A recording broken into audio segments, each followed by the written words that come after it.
Righto! Nico here! Welcome to Nico's. Not a lot of people know that. Number 9! Yes, this is the one that comes after 8 or before 10, but if you don't have number 8, it comes after 7, doesn't it?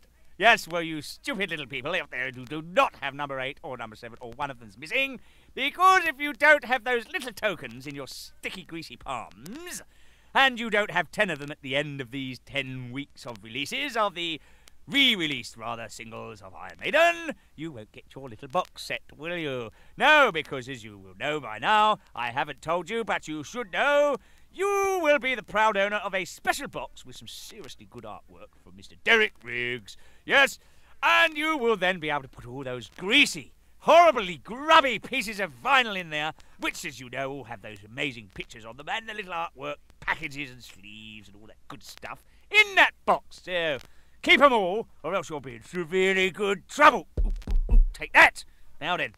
Now, you are severely in some trouble now because you've got Can I Play With Madness, Black Bart Blues, Massacre. Can I Play With Madness, written by Harry Harris, Black Bart Blues by Harry Harris and Bruce Dickinson, Massacre, Lynott, Gorham and Downey.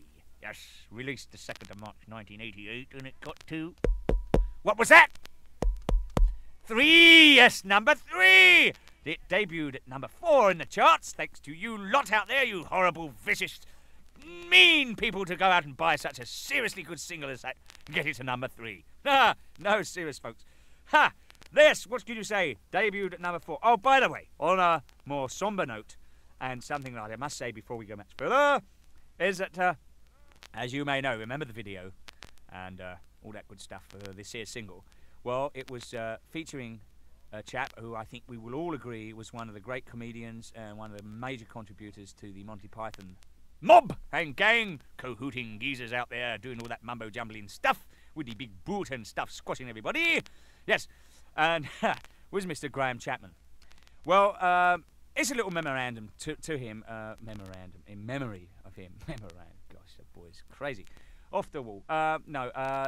I think what we've got to say is thanks to Graham for such a great contribution to comedy in general and everything. He's going to be sadly missed, but this was one of his last film performances before he unfortunately died.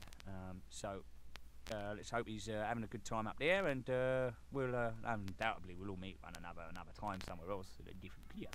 Anyway, moving on to a lighter note. Yes, we've got Black Bart Blues on this here single, and as you know, after the old Black Bart Blues, there's some various mumblings and jumblings from yours truly. And these were not a lot of people know that mumbling jumblings. These were stupid mumbly jumblings that were put together off of all the, at the ends of all the songs that we recorded over that album of Seventh Son of a Seventh Son.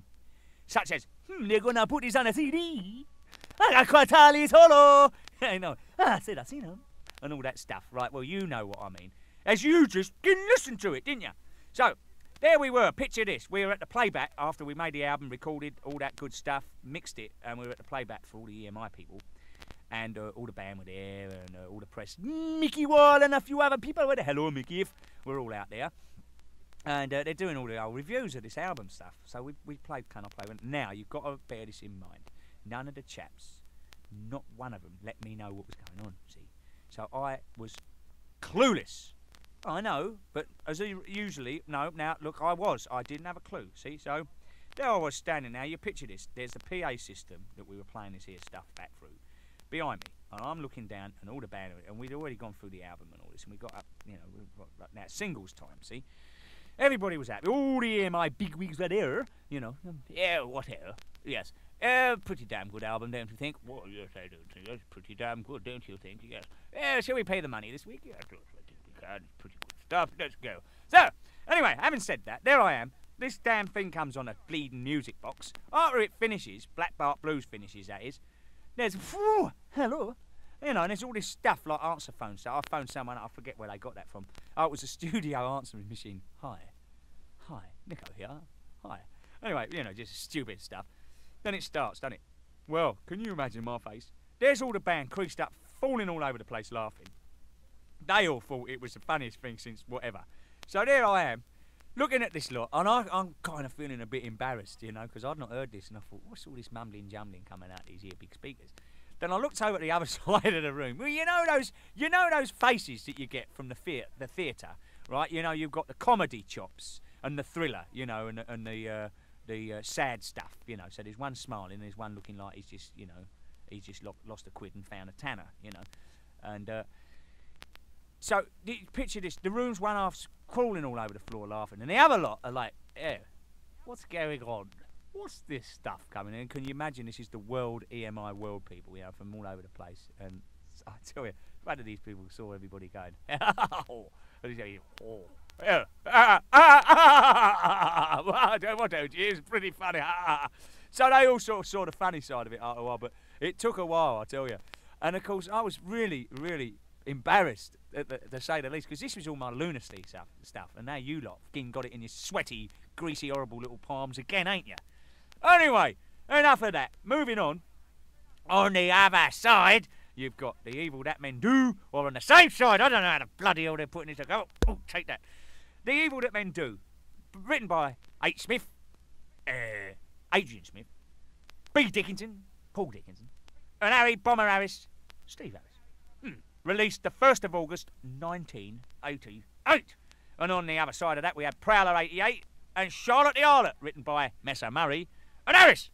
Yes, Dave came out the closet for that one. Oh, no, I didn't mean it badly. I mean, Dave doesn't, when he writes a song, he writes a cracker, doesn't he? But he sort of, he writes one every couple of years, and he's got a couple in reserve at the moment, and so you lot might hear some of this in the next couple of months, because I think he's got a couple for the new album that you ain't gonna believe. Anyway, Evil That Men Do. Shot. I had one of them this morning. No, a shower. Chart position 5. It debuted at number 6. Now, Prowler and Charlotte the Harlot, we recorded these because the band.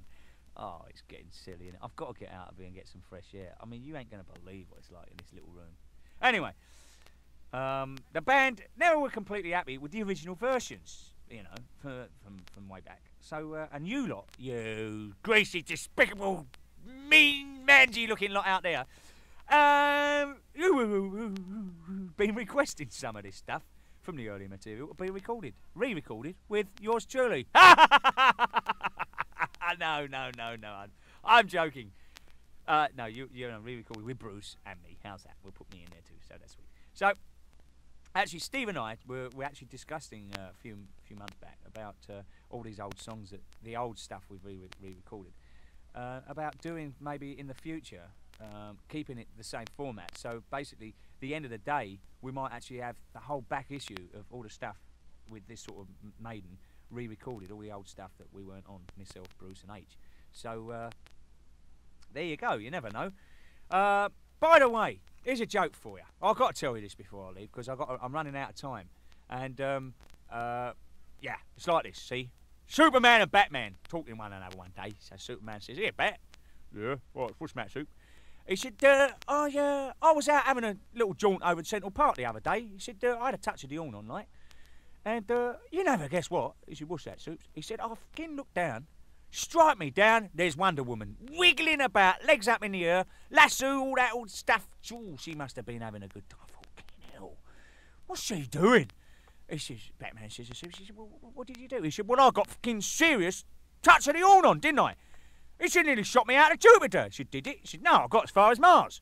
He said, "You know," he says, "that was a touch, wasn't it?" He said, "More than that." He said, "I came back." He said, "I had such a boner on." He said, "There she was, wiggling and wobbling out on the grass, getting legs up in the air. Oh, she was rubbing her great tits, rubbing her thighs, and she was just kind of caressing." Oh, he said, I couldn't resist." He said, well, Batman says, "What did you do then, Soups?" He said, "Well, he said, I unzipped my boy." He said, me flies, and I got my boy out." He said, "And I fucking shot down from 1,000 feet. He said, "Did you?" He said, "Yeah." He said, "Getting great." He said, "Well, what happened then?" He said, "Well," he said, "You know, I fucking landed on, on top of her." He said, "Did you?" He said, "Getting right." He said, "I bet Wonder Woman was real surprised, wasn't she?" He said, "Yeah, not half as surprised as the bleeding Invisible Man."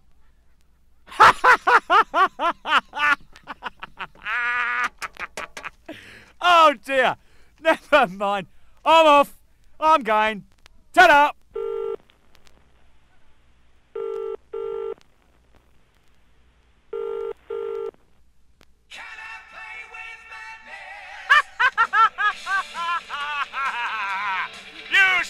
certainly can play with madness. Because you probably undoubtedly are being you're phoning me up. I mean, what other reason would you want to speak to me for other than the fact you're mad? Well, say who you are. Say what you can well want. Your phone number, your address, maybe I'll talk to you, maybe the sweetie will, or even then the bubbler. But they're not here either, so poo-poo. Do so after the tone. Bye.